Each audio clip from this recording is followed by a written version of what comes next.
Two children were pulled out of a sealed cellar in the autumn of 1906, beneath a house that no living person remembered being built. A boy and a girl, identical in a way twins are not supposed to be identical, because a boy and a girl cannot be identical, and yet every man who looked at them said the same thing.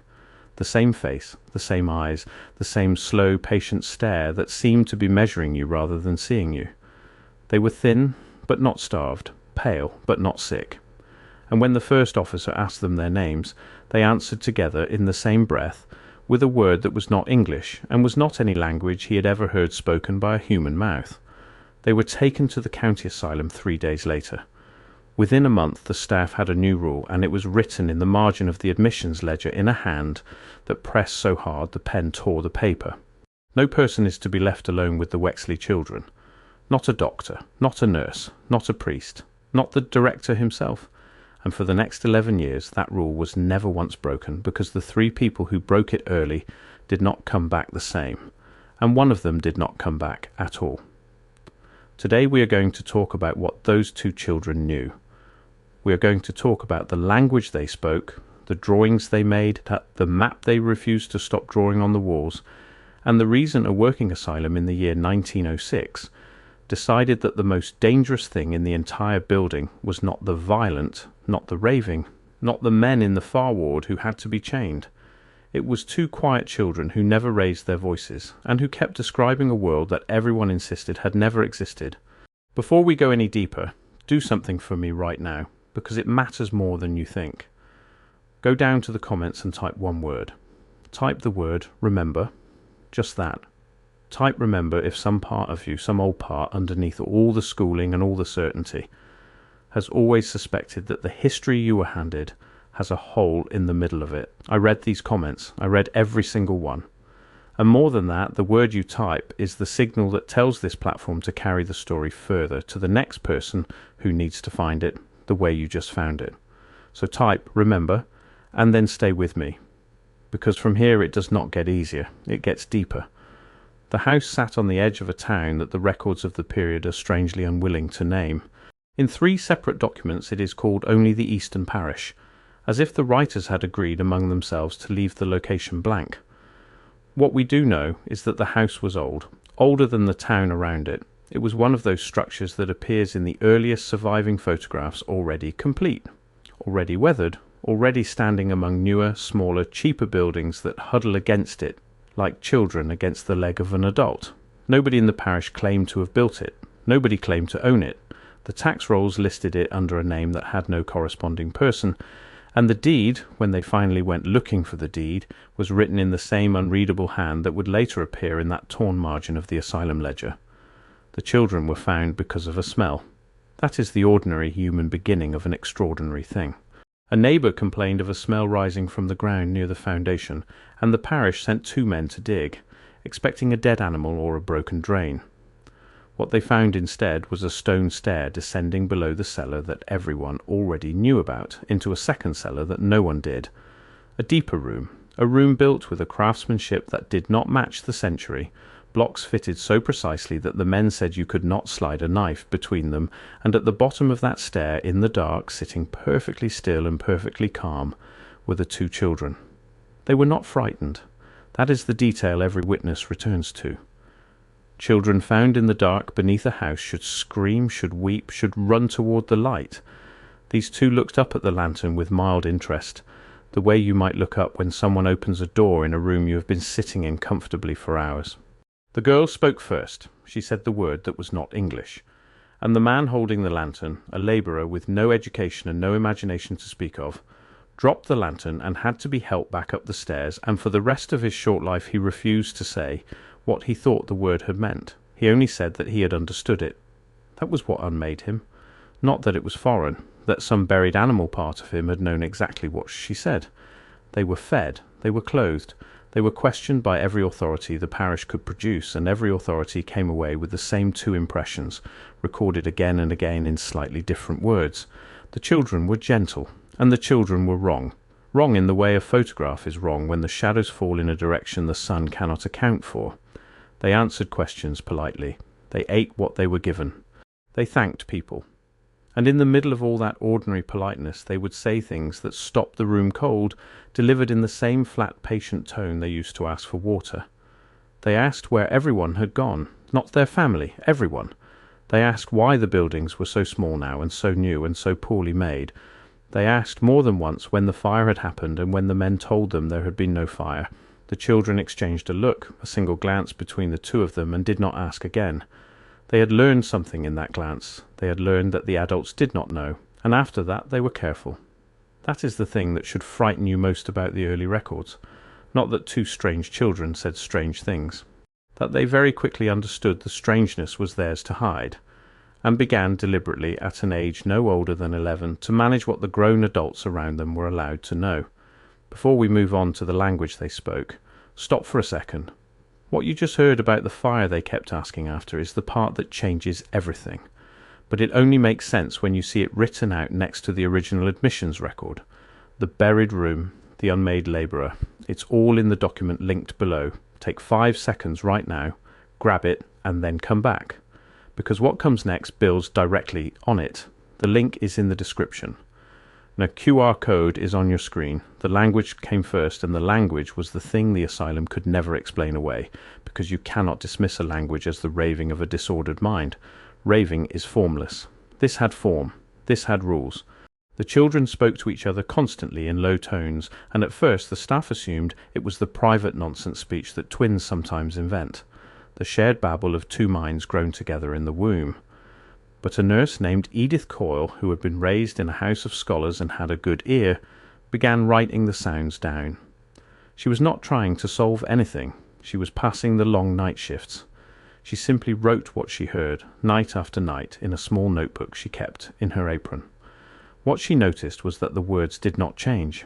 If the same speech were nonsense, the same sounds would not keep returning attached to the same objects, but they did.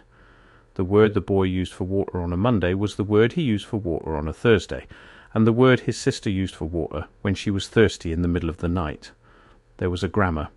There were endings that changed depending on whether a thing was near or far, whether it was living or dead, and, most disturbingly, whether it belonged to the world that was here or the world that had been here before. That last distinction was built into the language itself. It was not a poetic flourish. It was a basic feature of how these two children divided reality. Every object could be named in two ways, as it was now, and as it had been before the change, and the before form was always the longer, richer, more elaborate word, as though the thing had lost syllables the way a burned building loses floors. Edith Coyle filled that notebook, and then she filled a second one, and somewhere in the filling of the second notebook she made a mistake that the asylum would spend years trying to bury. She started to answer them. She had learned enough of the grammar to respond badly in single words, and one night she said the word for before, the long, rich word, back to the girl, and the girl went completely still. Both children turned to look at her at the same instant, though only one of them had been spoken to, and the girl asked her in careful English, so there could be no misunderstanding, how she remembered. Not how she knew, how she remembered, as if the language were not something you could learn, but something you could only recover, and the only way an adult could have it in her mouth was if she had spoken it before, in a life she had been made to forget. Edith Coyle asked to be transferred out of the ward the next morning. Her request survives. The reason she gave survives too, and it is 4 words long. They are teaching me back. She did not say teaching me. She said teaching me back. And within the year she had left the profession entirely, married a farmer 2 counties over, and never, according to her surviving letters, spoke of the asylum again except once, in a note to her sister, where she wrote a single sentence that has been quoted by everyone who has ever looked into this case. I did not learn their language. I stopped forgetting my own. Sit with that, because it is the hinge the whole story turns on. The alternative history that surrounds these events does not claim the Wexley children invented a language. It claims they remembered one, a language from before. And the reason a nurse could learn it so quickly, the reason a plain labourer with a lantern could understand a single word of it and be unmade by the understanding, is that according to this framework it was never a foreign tongue at all. It was the mother tongue, the one everyone in that building had spoken in another age before the fire the children kept asking about, before the change that shortened every word and lowered every ceiling and shrank every house, until the old structures loomed over the new ones like the bones of giants in a field of rabbits. The drawings came next, and the drawings were worse, because a language stays in the air and vanishes, but a drawing stays on the wall and accuses you. The children drew constantly. They were given paper and they filled it, and when the paper was taken away they drew on the walls with anything that would mark, with soot, with food, with their own bitten fingernails scratching plaster. And what they drew was always the same three things.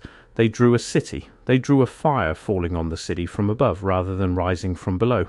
And they drew a wall of mud swallowing the city whole, burying it to the second floor, to the third floor, to the roof line, until only the tallest towers stood above the new false ground, like the tips of fingers reaching up out of a grave. The city they drew did not look like any city that existed in 1906. It had no factories. It had no slums. It had wide, radiant avenues arranged in a pattern, a star pattern, points reaching outward from a bright centre, and along those avenues stood buildings crowned with domes and spires and great arched windows, buildings that any architect of the period would have called impossibly ambitious, impossibly expensive, impossibly numerous. Cities do not have 100 cathedrals. This one did. And rising from the centre of it, in every version the children drew, was a single enormous structure, taller than the rest, wrapped in what looked like coils or rings, and radiating lines outward the way the sun radiates in a child's drawing, except the children insisted when asked that the lines were not light. They were power. The building made the power. And when the fire fell, the building was the first thing it struck. The staff might have dismissed all of it, the Star City, the domes, the coiled tower, as fantasy, the elaborate shared daydream of two clever and disturbed children. Might have, except for the maps, because the children did not only draw the city as a picture. They drew it as a plan from above, the way a bird would see it, and they labelled the districts, and they drew the rivers, and they drew the coastline. And a junior doctor who had trained partly in the study of old charts looked at one of these overhead drawings and felt the floor tilt under him, because he recognised the coastline. He recognised the shape of the land. It was the shape of the land they were all standing on. But the coast was in the wrong place. It was further out. There was land where the doctor knew there was now only water, drowned districts, whole quarters of the Star City sitting now beneath the sea, exactly where a rising flood of mud and water would have pushed the shoreline if the world had at some point been remade. Now we come to the rule itself, and to the three people who broke it before it was a rule, because the rule did not appear out of caution. Rules like that are never written out of caution. They are written out of aftermath. Somebody has to be harmed before an institution decides that harm is possible. And in the first weeks, before anyone understood what they were dealing with, 3 members of the staff spent time alone with the Wexley children. And all 3 of them are the reason the margin of that ledger got torn by a pressing pen. The first was an orderly named Foss. He was a large, unimaginative, deeply reliable man, the kind of man an asylum in that era depended on, because he could restrain the violent without anger and lift the fallen without complaint. He was assigned to sit with the children during their first week when they were still being observed, and he sat with them alone for 6 nights. On the 7th morning he did not report for his shift. They found him at his lodging, awake, sitting on the edge of his bed, and he had covered every surface of his rented room with writing, not words, symbols, the same symbols the children drew over and over: the coiled tower, the Star City, the falling fire, rendered by a man who by his own account had never drawn anything in his life, and could not now stop drawing them. He was not raving. He spoke calmly. He simply could not stop his hand, and when they finally moved him away from the walls, he wept, not from fear, but from what he called the grief of it, the grief of remembering a place he had loved and lost and never known he had loved until the children gave it back to him. Foss never worked again. He was, in the language of the time, pensioned quietly, which is what institutions do with evidence they cannot destroy but must not display. The second was a chaplain. He came to the children of his own accord, unasked, because he had heard they spoke in tongues, and he believed in the honest simple way of a certain kind of clergyman that he could help them, that whatever afflicted them could be reached by scripture and prayer. He went in alone. He was in there for less than an hour. What passed between them was never recorded, because the chaplain refused to record it and refused to discuss it, but 3 things are known. He left the ward pale and silent. He resigned his position within the week, and he removed from the wall of his study a framed map of the world that had hung there for 20 years, and he burned it in his own grate, and when his housekeeper asked him why, he said only that it was wrong, that it had always been wrong, that someone had drawn it wrong on purpose, and he had prayed beneath a lie for 2 decades and had not known. He entered a monastery the following spring and took a vow of silence, and those who knew him said the vow was not a discipline he was imposing on himself. It was a relief. He had heard something he could not unhear, and silence was the only room left that it could not follow him into. The third was Dr. Ansell, and Dr. Ansell is where the story stops being a curiosity and becomes something the asylum spent the rest of its existence trying to seal shut.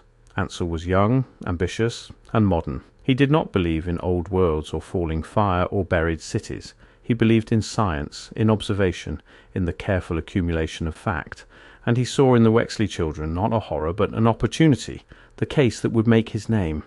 He requested and received permission to study them directly, at length, alone, precisely because he was the one man in the building, arrogant enough to think himself immune. He was going to be the rational eye that looked into the dark and reported back the ordinary mechanics of it. He kept a journal. That is why we know as much as we do, because unlike Foss and unlike the chaplain, Dr. Ansell wrote everything down in a fine, disciplined hand, and he kept writing right up until the entry where the hand changes. You can see it in the surviving photographs of the journal pages. For 41 entries the handwriting is even, controlled, the confident script of an educated man in command of himself. Then in the middle of the 42nd entry something happens. The letters grow larger, the lines begin to slope, the spacing breaks apart. And the content, which had been clinical, the pulse rate of the children, their sleep, their appetite, their responses to his questions, the content abruptly stops being about them and starts being about him, about what he was starting to remember, about the dreams that had begun on the 9th night, about the fact that he could now, without trying, name every object in his study in the old way, the long way, the before way, and that he had not learned to do this, that it had simply surfaced, the way a drowned thing surfaces when the pressure changes. The last coherent entry in Dr. Ansell's journal is the one that gets quoted in every telling of this story, and it deserves to be quoted here because everything the asylum did afterward was an attempt to make sure no one would ever read it. He wrote this: "They are not mad. I came to determine whether they were mad, and I can now say with the whole of my professional judgment that they are the only 2 sane people I have ever met, and that everyone else, myself until this month included, is living inside a forgetting so total that we have mistaken it for the world. The children have not lost their minds. We have lost ours. We lost them together all at once in the fire they keep drawing, and the asylum is not a place for the mad. It is a place for the ones who are starting to remember, so that the rest can go on not remembering in peace." Dr. Ansell was found 4 days after that entry, and here the record splits because the asylum's official account and the account that survives in the alternative history do not agree, and the disagreement is itself part of the story. The official account says he suffered a nervous collapse and was removed to a private facility elsewhere, where he recovered and lived out an unremarkable life. The other account, the one built from the letters of people who worked in the building, says he was not removed for his own recovery. He was removed because he had begun teaching the language to other patients, that the true danger the Wexley children posed was never that they were strange, but that the strangeness was contagious, that remembering spread from mind to mind like a fire of its own, and that Dr. Ansell, the rational modern man who was going to explain them away, had become in the space of 6 weeks a second source, a carrier, a man who could sit with anyone for an hour and leave them changed. And an institution can isolate 2 children. It cannot isolate an idea that has learned how to walk on its own legs. That is when the rule was written, not out of caution, out of aftermath, when no person is to be left alone with the Wexley children, and underneath it, in that same torn margin hand, a second line that the transcribers argued over for years because the pen had pressed so hard the words were more groove than ink. The best reading anyone has agreed on is this: they do not harm, they remind, and reminding is worse. For the next several years the asylum ran the Wexley children the way you would run a fire in a hearth, controlled, watched, never once left to breathe on its own. The rule was enforced with a rigour the institution applied to nothing else. Every interaction happened in pairs. A doctor could speak to them only with a nurse present, a nurse only with an orderly. And the two attendants were rotated constantly, never the same pair twice in a row, because the director had worked out correctly that whatever passed from the children into a listener passed more easily into a mind that was alone with the words, and that two minds, watching each other as much as the children, held each other anchored. If one of them started to drift, to soften, to lean in the way people leaned in, the other was under standing orders to end the session at once and report it. Dozens of sessions were ended this way. The reports survive. They read like the log of a ship taking on water, one plank at a time. Attendant grew quiet. Attendant began to nod along. Attendant asked the children a question that was not on the approved list. Attendant had to be led from the room. And still the institution needed to study them, because two children who spoke a lost language and drew a drowned city were not something a doctor of that era could simply ignore, whatever the risk. So they built a protocol, and the protocol tells you everything about how afraid they were. The children were questioned through a written list, approved in advance, and the attendants were forbidden to improvise. They were not to answer any question the children asked. They were not to repeat any word the children spoke.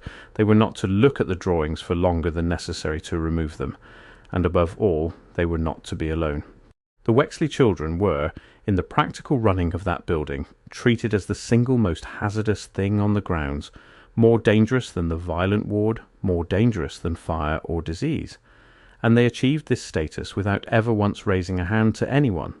They were dangerous because of what they could give you. And what they could give you was your own memory back. Here is where we have to talk about the photographs, because the photographs are the piece of this that people cannot argue their way around. And they are the reason the case did not simply fade into local legend, but kept resurfacing, decade after decade, in the hands of people who had no connection to one another. The asylum, like all such institutions of the period, photographed its patients on admission and periodically afterward for the records. The Wexley children were photographed on the day they arrived in 1906. They were photographed again after 2 years, again after 4, again after 7. 4 sets of photographs taken across 7 years of 2 growing children, except they are not growing. That is the thing. In 7 years of photographs, the Wexley children do not age. Not a little, not slowly, not at all. The same thin faces, the same patient eyes, the same height, the same hands, the same unlined, ageless, waiting expression, held perfectly steady across 7 years, while the attendants standing behind them in each photograph visibly change, grow older, grow greyer, are replaced by other attendants who then themselves grow older across the sequence. Everything in the frame moves through time except the 2 children in the centre of it. And when you lay the 4 photographs side by side, as researchers eventually did, the effect is not that of a child who ages slowly. It is the effect of 2 figures who are not subject to the same current the rest of us are swimming in, as though time were a river and they were 2 stones the river ran around. The alternative history has an answer for this, and whether you accept it or not, it is at least an answer, which is more than the official record ever offered. The framework holds that the Wexley children were not children at all in the way we mean the word. They were survivors, survivors of the old world, the Star City, the age before the fire, caught somehow in the moment of the change and preserved in it, held at the threshold, neither fully carried across into the new age nor fully destroyed with the old one. That is why they did not age. They were not living forward through our time. They were standing still in theirs in the last unbroken instant before the fire fell, and everything we call history, everything after 1906 included, was to them merely the long strange dream of a world that had already ended and did not know it. They kept asking when the fire had happened, because to them it had not happened yet. And it had not happened yet because, in some sense, the framework insists is literal and not metaphor. They were still standing in the world before it.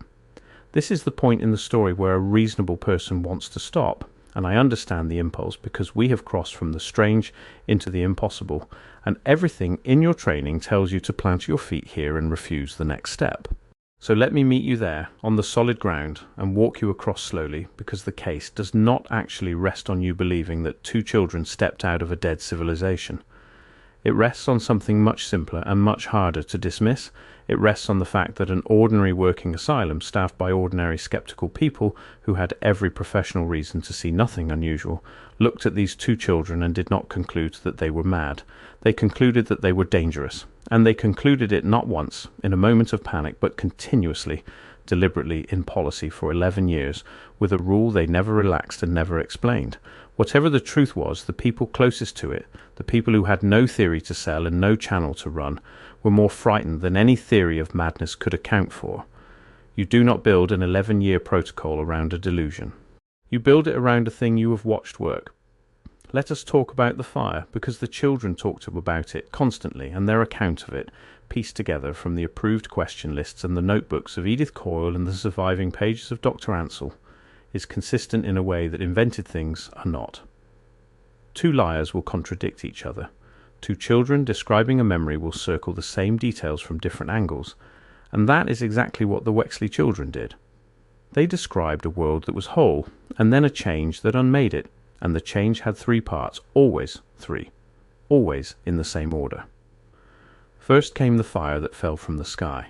Not war, they were careful to insist, not an army, not a weapon in the way we would understand a weapon.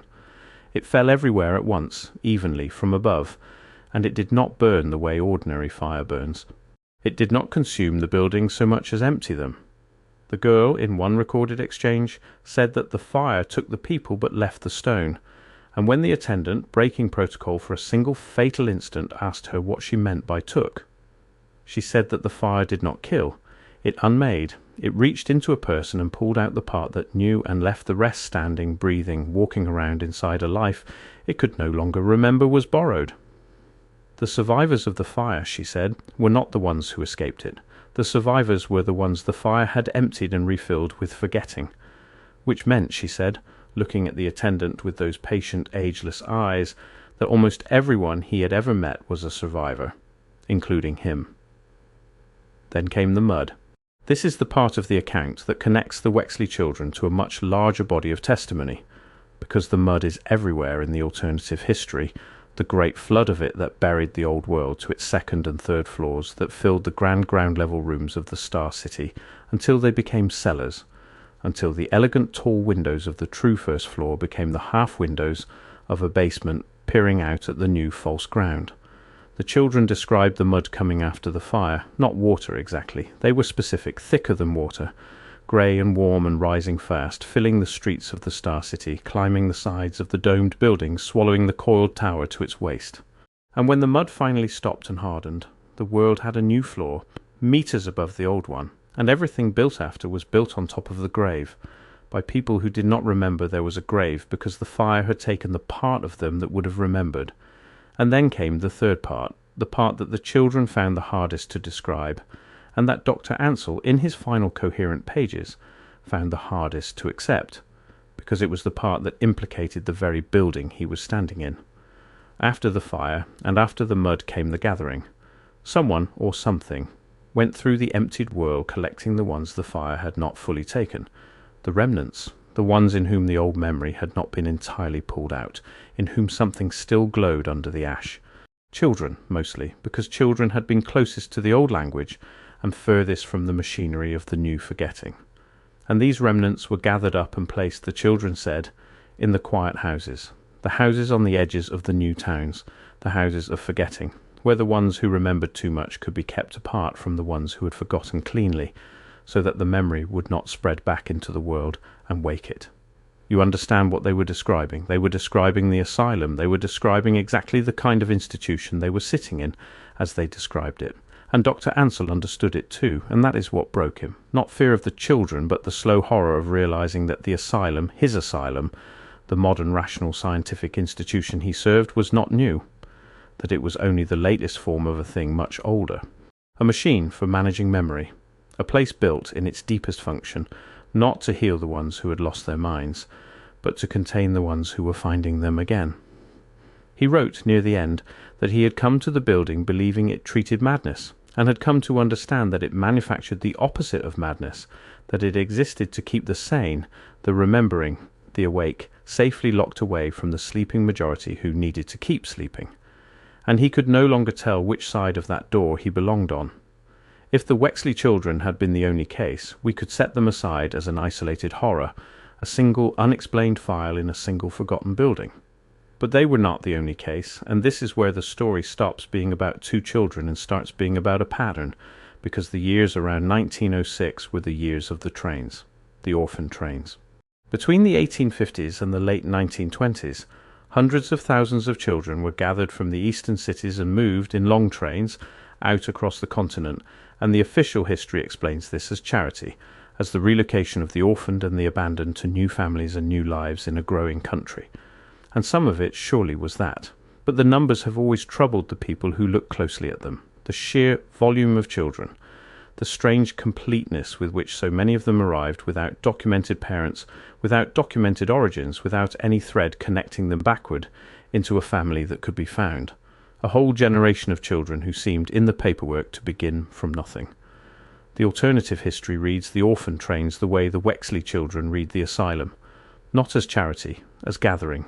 As the same machine the girl described, the machine that goes through the emptied world collecting the remnants still running decades later, industrialized now, fitted to rails and timetables, moving the ones who remembered too much away from the places where their remembering might take root.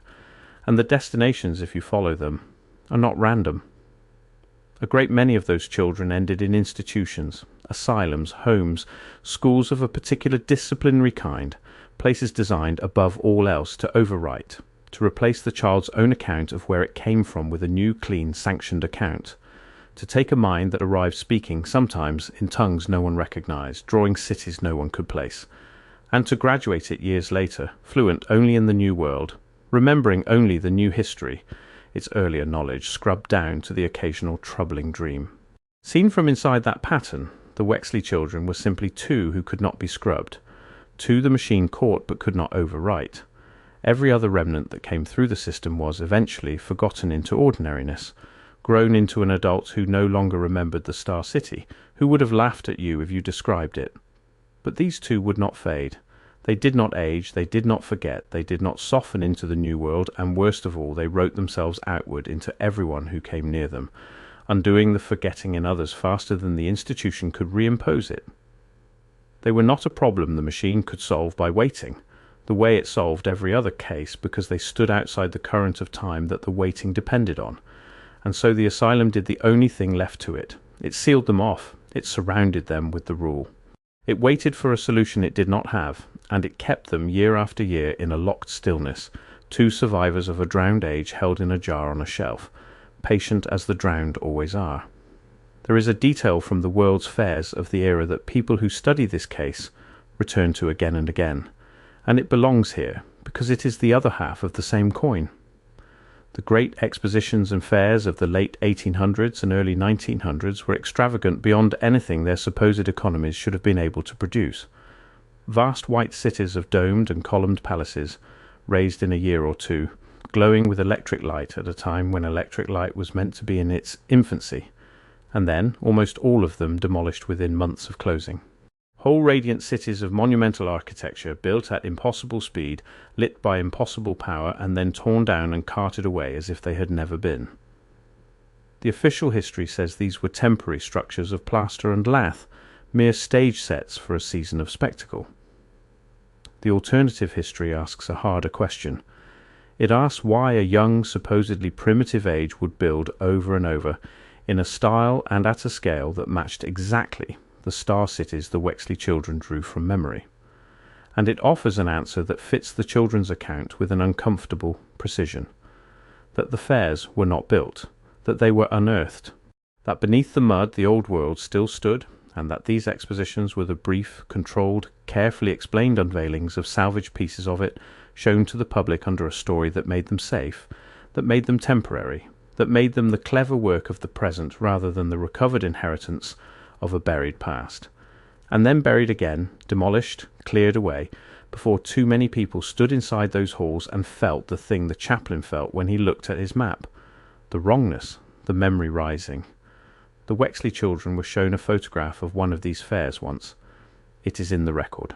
An attendant, again breaking the endless protocol for a single human instant, thought it might comfort them, might feel like home, and showed the girl an image of one of the great white expositions with its domes and its lagoons and its palaces of light. The girl looked at it for a long time, and then she said something that the attendant wrote down and that has never stopped being repeated, because it is the whole thesis of the alternative history compressed into a single sentence spoken by a child who did not age. She said they found one of the small ones, and when the attendant asked what she meant, she said that the fair in the photograph was not a city. It was a single district of a single city, one of the smaller ones, and that they had dug it out and shown it to everyone and told everyone it was new, and that everyone had believed them, and that this exactly, was how the forgetting was kept in place. Not by hiding the old world, by showing it in pieces under a lie until the pieces themselves became evidence for the lie. By the 10th year, the rule was no longer enough, and the reason it was no longer enough is the most frightening development in the entire file, because it suggests that isolation, which had been the institution's whole strategy, had quietly failed. The forgetting the children undid did not require them to speak to you directly. It had begun by the 10th year to spread through the ward on its own. Patients who had never been permitted anywhere near the Wexley children, who were housed in distant wings, who could not possibly have heard the language or seen the drawings, began one after another to remember. To draw the coiled tower without ever having seen it, to speak in their sleep single words in the old long tongue, to ask the attendants, in the flat patient tone that everyone in the building had learned to dread when the fire had happened. The director's correspondence from this period survives in fragments, and it is the correspondence of a man watching a containment fail.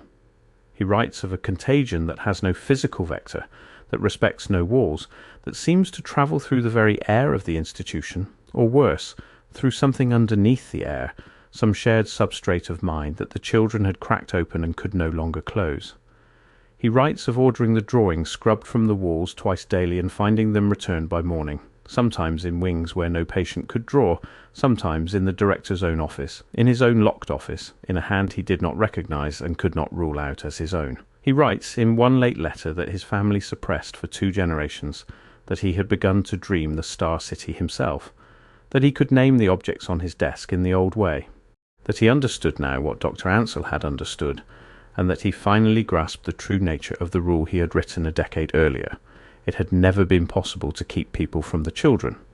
The rule had been a way of pretending that the thing was still outside, still containable, still a matter of doors and attendants, when in truth the thing had never been in the children at all. The children had only been the first to wake. The waking was in everyone. It was in the ground. It was in the building. It was in the blood. And it was rising the way the mud had risen, slowly, evenly from below, and no rule written by a frightened man in a torn margin was going to hold it down forever. What happened next is where the record goes dark, and the darkness itself is the final piece of evidence, because institutions do not lose the records of their most studied patients by accident. In the winter of 1917, after 11 years, the Wexley children left the asylum. That much is agreed. How they left is not. The official account, thin to the point of transparency, states that they were transferred to another facility, unnamed for reasons unrecorded, and that is the end of them in the paperwork. 2 lines closing 11 years. But the men and women who worked in the building told a different story, and the different story was told quietly for the rest of their lives, in letters and on deathbeds, and in the reluctant answers given to the occasional researcher who came asking. They said that on a night in that winter the entire staff was ordered out of the wing, not reassigned. Ordered out, sent home, the whole ward emptied of every attendant and nurse and doctor for a single night, on the direct authority of men who had arrived from somewhere else. Men in dark coats who did not give their names and were not from the district, and did not, several witnesses insisted, entirely belong to the present at all, though no one could say quite what they meant by that beyond a feeling. And in the morning the wing was reopened, and the Wexley children were gone, and the room they had occupied for 11 years was not merely empty. It was clean, scrubbed to the stone. No drawings, no marks, no trace that 2 children had ever lived and drawn and waited there for over a decade. Every wall bare. And on the floor, in the exact centre of the room, according to the one attendant who claimed to have been first back in, there was a circle of dried grey mud, hardened, cracked, perfectly round, as though something had risen up through the floor in the night and taken them down with it, back under the false ground, back into the world before the fire, where they had been standing all along. The room was sealed after that. Bricked over, in fact, though the official maps of the building never showed the wing as sealed, and continued for years to list rooms in it that no living employee could enter or even locate. The records of the 2 patients were removed from the general files, and here is the detail that turns the disappearance from a mystery into a message. The photographs, the 4 sets taken across 7 years, the ones that showed 2 children who did not age while the world aged around them, were ordered destroyed. Every copy. And they were destroyed, all but 1 set, which survived only because a nurse, the granddaughter as it happens of Edith Coyle, who had heard the story her whole life, took them home in her coat the night the order came down, and hid them in a tin behind a wall in her own house, where they remained for over 40 years, until she was an old woman, and gave them to a researcher, and said, "Do with these what you like. I am too old now to be afraid of them. But I will tell you this, I have looked at them every year of my life, and the children have not changed, and I am the one in the tin who got old." For decades the Wexley file was nothing more than a local ghost story, the kind of thing an old nurse tells a young one on a long shift, half believed, mostly enjoyed, easy to set down in the morning. And it might have stayed that way, might have thinned out into folklore, and finally into nothing, if the fragments had not started to surface independently in the hands of people who did not know one another and had no reason to invent the same details. That is the quiet signature of something real underneath a legend. Not that a story is told, but that pieces of it keep arriving from different directions and fitting together. A researcher in the middle of the century acquired the surviving photographs from the granddaughter of Edith Coyle, and did not know when he acquired them that anyone possessed pages from Dr. Ansell's journal. Another collector 2 states away held those journal pages and had never heard of the photographs. A third person owned a water-damaged notebook of phonetic transcriptions, Edith Coyle's own night-writing, and believed it to be the private cipher of a disturbed woman, meaningless. It took years for these 3 fragments to find each other, and when they finally did, laid out on the same table by people comparing notes almost by accident, the fit was seamless. The words in the notebook matched the words Dr. Ansell recorded the children using. The drawings Dr. Ansell described matched the marks visible on the walls in the background of the photographs. The dates lined up. The names lined up. 3 sources that had spent half a century apart, in different hands, in different towns, describing the same 2 children who did not age, the same star city, the same falling fire, the same rising mud, the same rule written in a torn margin. You do not get that kind of agreement from a ghost story. You get it from a shared original that the pieces were broken off from. The notebook drew the most attention, because language leaves the hardest evidence to fake. People who spent time with Edith Coyle's transcriptions came away unsettled in a particular specific way, and it was always the same way. They said the language did not feel invented. Invented languages have the fingerprints of their inventors on them, the borrowed sounds, the private jokes, the structures lifted from whatever tongue the inventor already spoke. This had none of that. It had an internal consistency that ran deeper than a clever child could sustain across years of casual use. And it had that one feature that no one has ever been able to explain away. The doubling, the fact that every object carried 2 names, its name now and its name before, and that the before name was always the fuller one, as though the language itself were a record of loss, built to remember that the world used to be larger, and the words used to be longer, and something had come along and cut both of them short. People who studied it said that after enough time with the notebook they began to dream in it, just as Foss did, just as the chaplain did, just as Dr. Ansell did, and the director after him. The words got in.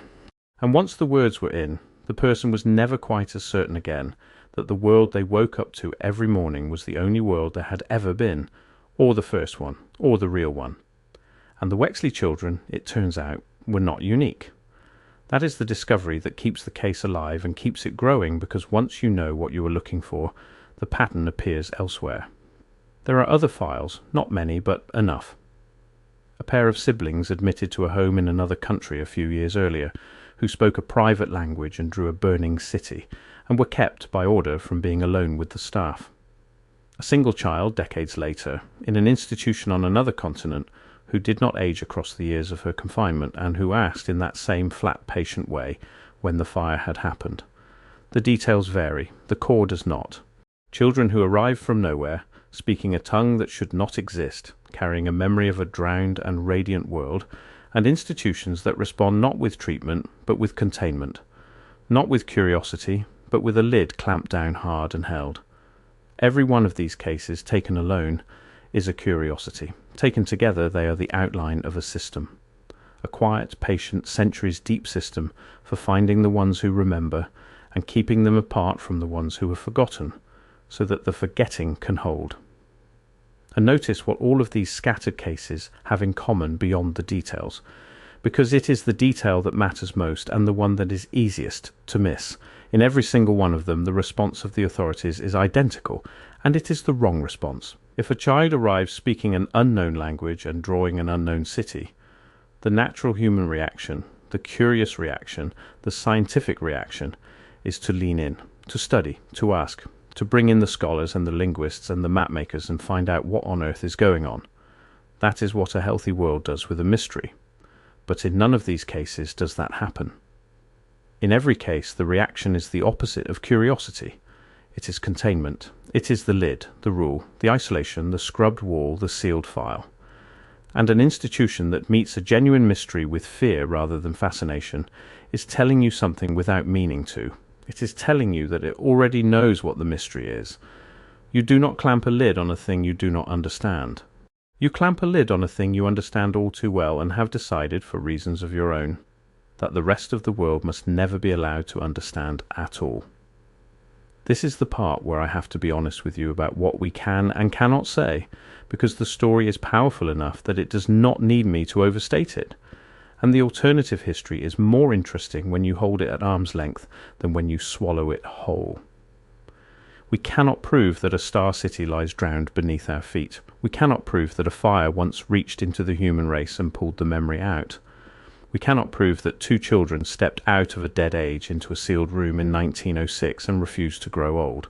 What we can say, what the record genuinely supports, is stranger in its way than any of that, because it is true. That an ordinary institution, full of ordinary skeptical professionals, encountered 2 children it could not explain, and responded with a fear so deep and so sustained that it built an 11-year policy around them, and then erased the evidence of them so thoroughly that only a nurse's theft in the night preserved their faces. Something happened in that building. The people there were certain of it, and whatever it was, it frightened them not with violence but with memory, with the possibility that the children were not sick but awake, and that waking was the one contagion the whole apparatus of forgetting existed to contain. Return with me for a moment to the coiled tower, because of everything the children drew, that is the image that reaches furthest into the rest of the alternative history, and it is the image the institution tried hardest to scrub from the walls. In every drawing at the centre of the Star City stood that single enormous structure wrapped in rings or coils, radiating lines that the children insisted were not light but power. When the attendants, under protocol, asked what the tower did, the answers the children gave were always variations on the same idea. It gave freely. It gave to the whole city at once, to every house and every hall, without wire and without cost, the way the sun gives, the way the rain gives. The old world, the children said, did not buy its power. It stood inside a field of it, the way a fish stands inside water, and the tower was the heart that kept the field alive, and the field was why the Star City could burn at night with 100,000 lights and never run a wire into the ground.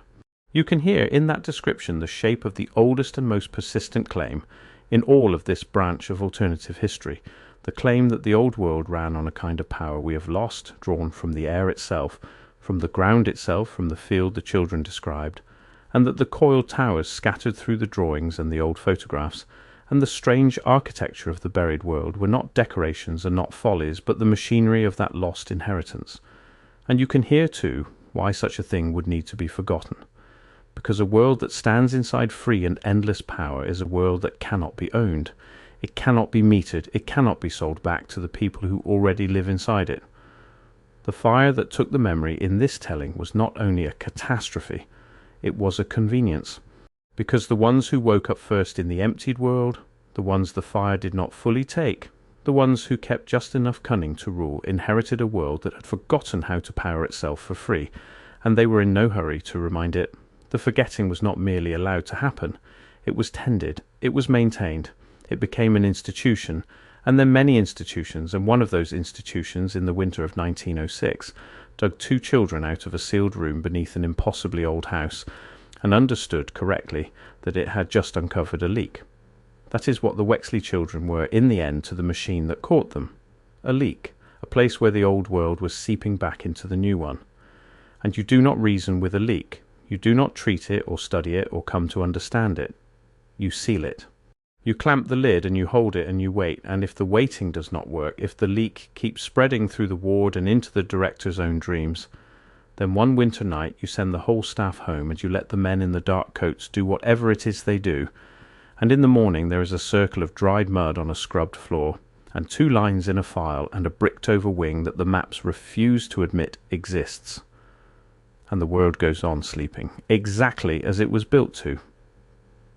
Now, I want to talk to you directly because this is the moment in the story where it stops being about 2 children in a distant year and turns quietly to face you. The girl said, remember, that almost everyone the attendant had ever met was a survivor of the fire, the emptied ones, the ones the fire reached into and hollowed out and refilled with forgetting, who walk around inside a life they no longer remember is borrowed. She said it was almost everyone. And if you have felt anything at all as I have told you this, if any part of this has landed not as a new idea but as a thing you already half knew, a shape you have seen before in dreams you cannot account for, then you might ask yourself the only question the whole story is really asking. Which one are you? Are you one of the sleeping for whom this is entertainment, a strange tale for a long evening, easily set down? Or are you one of the others, one of the leaks, one of the ones in whom something did not get fully taken, in whom a glow survived under the ash, who has spent a whole life with the faint and unshakable sense that the world was larger once, that the words were longer once, that there is a hole in the middle of the history you were handed exactly where the fire should be? Because here is the thing the Wexley children knew, the thing that made them dangerous, the thing no rule in any margin could ever really contain. Remembering is not a private act. It spreads. It moved from 2 children into a nurse, into an orderly, into a chaplain, into a doctor, into a director, into a whole ward, through walls, through air, through whatever lies underneath the air, and it is still moving. Every time this story is told, every time someone hears it and feels that old buried recognition stir, the leak widens by one more person. That is why the file was erased. That is why the photographs were ordered destroyed. Not because 2 children were strange, because the strangeness was catching, and the one thing a world built on forgetting cannot survive is the slow, patient, unstoppable spread of people beginning to remember. There is one more piece we have not touched, and it is the house.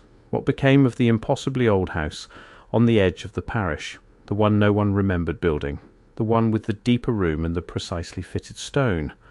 Because the children were not the only thing that came out of that ground, and the men who dug did not stop when they found them. Once the children were removed to the asylum, the parish, uneasy and eager to be rid of the whole matter, ordered the house examined and then torn down. And the examination, brief and frightened as it was, produced a small handful of notes that survived in the parish record, and those notes are worth more than the demolition that followed. The deeper room, the one the children had been sitting in, was not a cellar in any ordinary sense. The men who went down described a chamber whose walls were covered, floor to ceiling, in the same marks the children drew, the Star City, the coiled tower, the falling fire cut into the stone itself, not scratched but carved deep and clean, by tools or by patience that the parish could not imagine. This was not something the children had made during their confinement below. It was already there. It was old. The children had not been drawing a fantasy on the asylum walls. They had been reproducing, from memory or from long study, the record that was carved into the room they were found in, a record that predated the house above it, that predated the town, that predated, if the fitted stone meant anything, the entire age the parish believed itself to be living in. The children had been kept, before anyone found them, inside a stone book of the old world. And when they came up into the light, speaking its language and drawing its cities, they were not raving. They were reciting. The men did not stay long in the deeper room. One of them, the notes say, began to weep and could not explain why. The same grief without cause that unmade the orderly fosse, the grief of a thing remembered before the mind knows it is remembering. Another refused to go down at all after the first descent. The parish sealed the stair, filled the deeper room with rubble, and pulled the house down on top of it, and built nothing on the site for a generation. And the site, according to the few who bothered to record it, never grew anything again. No grass, no weeds, a bare patch on the edge of a parish that the documents will not name, where an impossibly old house once stood over a stone book of a drowned world, where 2 children who did not age were found sitting in the dark, calm as the long dead are calm, waiting for someone to come down the stairs and begin, slowly, to remember. Let me leave you with the last exchange we have, the one that survives most fully because an attendant recorded it in defiance of every protocol and kept the record hidden for the rest of her life, and it is the closest thing we have to hearing the Wexley children speak in full. It comes from the final year, not long before the winter they vanished. The attendant, an older woman by then, past caring much for the rules, asked the girl a question that was not on any approved list. She asked her simply if the children were afraid, if they were afraid of the asylum, of the men who watched them, of never leaving, of what would become of them. And the girl, the record says, looked at her with those patient, ageless eyes and answered without any fear at all. And what she said is the line that the people who have spent their lives inside this case return to when everything else has been argued over and set aside. She said, "We are not the ones who are locked in." She said, "You built a room to keep us apart from the world so the world would not remember. But we are the world. We are the part of it that did not go to sleep.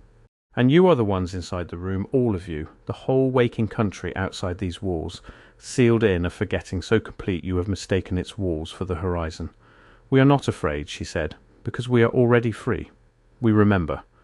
And one day, not soon, but surely, the way the mud rose, the remembering will rise, and it will reach the last sleeper, and the walls you built to keep us in will turn out to have been keeping you in all along, and on that day the door will simply not be there any more, because there was never a door. There was only forgetting that we had ever been one world. And forgetting," she said, "is the only thing in all of creation that a person can end just by choosing, in a single quiet instant, to stop." The attendant wrote that she left the room and sat in the corridor for an hour, and could not make her hands stop shaking, and that she understood, finally, why the rule had been written, and why it had never been enough. It was never the children who were dangerous, it was the sentence.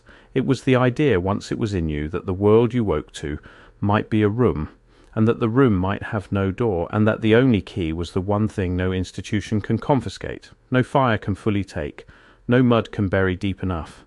The choice, available in any instant, to stop forgetting. She kept the record hidden for 50 years.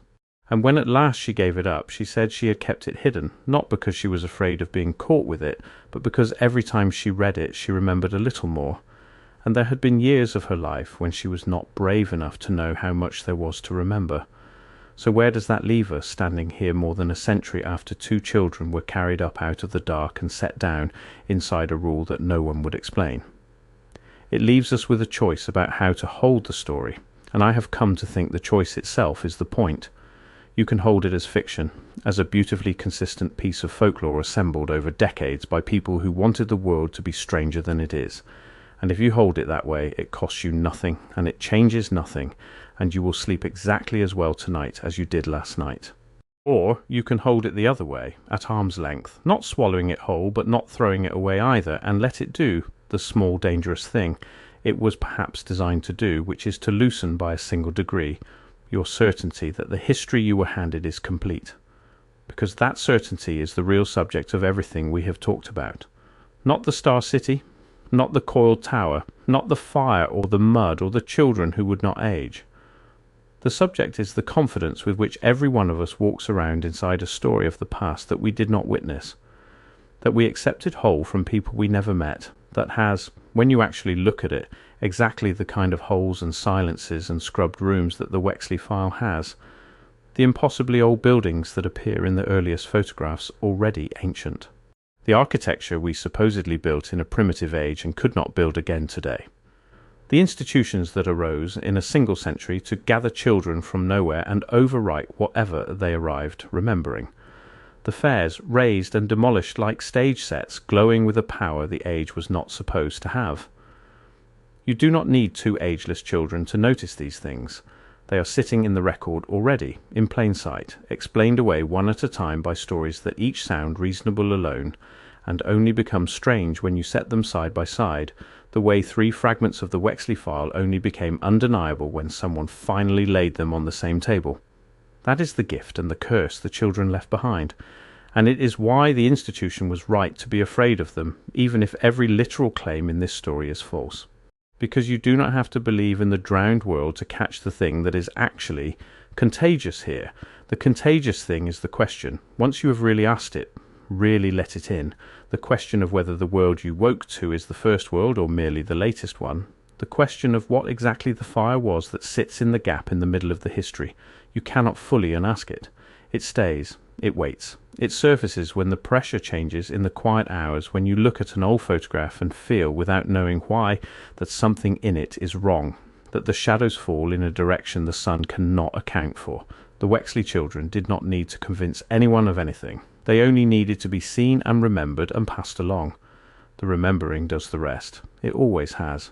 It moved from a sealed room into a nurse and an orderly and a chaplain and a doctor, through walls and years and tins hidden behind walls, all the way down the long dark corridor of a century, until it arrived, tonight, here, in you. And now you are holding it too. That is not a small thing. That is the whole mechanism. A story like this survives not in archives, which can be burned, and not in buildings, which can be pulled down, and not in files, which can be scrubbed to 2 closing lines, but in the one medium the machine of forgetting has never found a way to seal, which is a person who has heard it and cannot quite set it down. You are that medium now. Whatever you decide to believe, the children are inside you, the way they got inside everyone who came too close, and the only question left is the one the girl asked the attendant in the corridor, the one that made her hands shake for an hour. Not whether it is true, whether you are one of the sleeping or one of the ones who is starting, very quietly at the edges, to wake. The Wexley twins were found in the autumn of 1906. The asylum stopped allowing anyone to speak to them alone, and then it made them disappear, and then it erased the proof that they had ever existed, and it very nearly succeeded. And the only reason you know their name at all is that at every step someone remembered and could not stay silent and passed it on. Now it is your turn to decide what you do with it. Because forgetting, as the girl said, is the only thing in all of creation that a person can end just by choosing in a single quiet instant to stop. I know what a certain kind of viewer is thinking right now, because it is the honest and healthy thing to think, and it deserves a real answer rather than a dismissal. You are thinking that stories like this are unfalsifiable by design, that every hole in the evidence is explained by the very conspiracy the story describes, that the missing records prove the cover-up, that the scrubbed room proves the erasers, that the vagueness of the parish that will not be named is treated as sinister rather than as the ordinary fog of a century-old rumour with no solid source. You are thinking that a tale which converts its own lack of proof into evidence is a tale that can never be caught out. And you are right. That is a real weakness, and I am not going to pretend it away, because pretending it away is exactly what a person selling you something would do. So let me tell you what happened when people actually tried to pin it down, because they did try, and the trying is more interesting than either a clean confirmation or a clean debunking would have been. More than one investigator over the years set out to locate the asylum, to name the parish, to find the demolished house and the bare patch of ground that never grew anything again. And what they found was not a smoking gun and not an empty hoax. What they found was a peculiar, consistent kind of nothing. Institutional records from that region and that decade that are present for every year, except the relevant ones. Ledgers with intact bindings and missing pages, cut clean, not torn. A county whose asylum appears in the tax and census documents as an employer, with a payroll, with named staff, some of whose surnames match the surnames in the surviving fragments, and yet the institution itself has no surviving patient records at all, a gap the regional archive attributes in a one-line note to a fire. A fire. The archive lost the records of the asylum to a fire, and no one who wrote that note appears to have felt the weight of it. Now, archives burn. Records are lost all the time to damp and to war and to simple neglect, and to ordinary unremarkable fires that mean nothing. A missing decade is not proof of anything, and I want to be the one to say that to you rather than leaving you to say it to me. But sit for a moment inside the exact shape of the frustration, because the shape is the thing. Every time an investigator reached for the solid object that would have settled the matter one way or the other, The object was gone, and gone in a way that was always documented, always explained, always reasonable in isolation. The pages were lost, the wing was renovated and its old plans discarded. The photographs, but for one stolen set, were destroyed on a routine schedule. The house was demolished and the lot changed hands so many times that no deed reaches back to the year that matters. At every single point where the story could have been proven false, the evidence that would have falsified it is precisely, specifically, individually absent, and the absence is always accounted for by a small mundane reason that no one ever questions. And you can read that pattern two ways, and both readings are available to you right now, and the story does not force you to choose. You can read it as the ordinary erosion of time which erases the guilty and the innocent alike and owes us no smoking guns. Or you can read it the way the Wexley file itself would read it, as the signature of a thing that does not destroy evidence in a panic but removes it patiently, over decades, one reasonable explanation at a time, so that what is left behind is never a wound but only a smooth and seamless surface with two children missing from the middle of it. I cannot make that choice for you, and I would not if I could, because the whole point of the girl in the corridor is that the choice is the only thing that was ever really yours. What I can tell you is that the people who went looking did not come back with proof, and they did not come back with a debunking either. They came back quieter than they left. They came back with the specific unsettled feeling of someone who has reached into a dark place expecting to close their hand on either a stone or an empty space, and found instead that the space was empty in a way that felt arranged.